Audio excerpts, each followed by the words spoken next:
नमस्कार, मी पंजाब तक. राज्यामध्ये सांगायचं झालं तर पूर्व विदर्भ आणि पश्चिम विदर्भ म्हणजे ह्या 6-5-11 जिल्ह्यामध्ये भाग बदलत पाऊस पडणार आहे. त्याच्यानंतर तो पाऊस हिंगोलीकडे येईल काही भागात, त्याच्यानंतर तो परभणीकडे येईल, बीड जिल्ह्यात काही जाईल, जालनाकडे राहील, बुलढाण्याकडे राहील, इकडे जळगावकडे देखील राहणार आहे. पण राज्यात मात्र सध्यानं 6 तारखेपर्यंत असाच भाग बदलत पाऊस पडणार आहे म्हणून हा अंदाज लक्षात येतं. सांगायचं झालं तर 10 जुलैपर्यंत असाच वेगवेगळ्या भागात पाऊस पडणार आहे. सर्वदूर पडणार नाही म्हणून हे सर्वांनी लक्षात घ्यायचं. जिकडे पडला तिकडेच पाऊस पडणार आहे. ज्यांना सोडून दिलं त्यांना सोडून देणार आहे. म्हणून जशी शेतीची कामं करायची वेळ असेल तशी तुम्ही शेतीची कामे करून घ्या. कारण की राज्यात असं सध्या तरी सर्वदूरचं वातावरण नाही. फक्त जास्त वरून राज्याची कृपा मात्र नागपूर, वर्धा, भंडारा, यवतमाळ, त्याच्यानंतर अमरावती, अकोला, बुलढाणा, त्यानंतर जळगाव, त्याच्यानंतर इकडं धुळे, नंदुरबार या भागाकडे जरा वरून राज्याची जास्त कृपा आहे. सध्या तरी पाऊस 10 तारखेपर्यंत त्या पट्ट्यामध्येच पडणार आहे.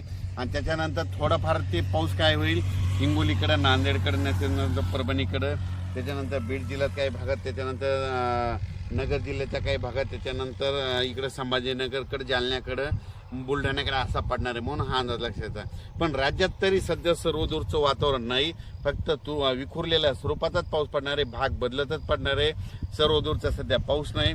म्हणून योगायोगाने जशी शेतीची कामे करायची असेल तर तुम्ही शेतीची कामे करू शकता.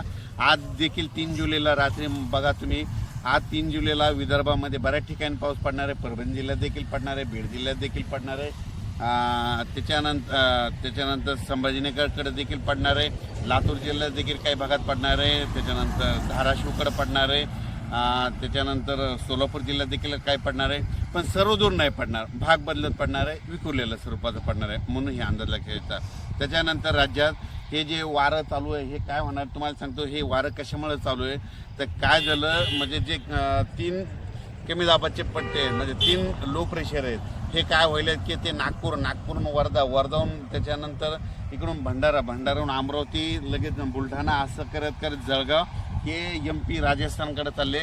तिकडे जास्त जात असल्यामुळं आपल्या महाराष्ट्रामध्ये हे पाऊस जास्त सर्वदूर नाही. मग हे पाऊस हे ज्यावेळेस स्थिर होतील म्हणजे हे होतील 7 तारखेला हे वारं बंद होईल म्हणजे सर्व राज्यातलं. आणि 7 तारखेच्या नंतर परत मग 10 जुलैच्या नंतर वातावरण बदलायला सुरुवात होईल. म्हणून पण 10 जुलैनंतर वातावरण बदल झालं तर त्याचा लगेच एक मेसेज दिला जाईल. पण सध्या तर राज्यात विखुरलेल्या स्वरूपाचा पाऊस आहे. शेतीची कामं करून घ्या.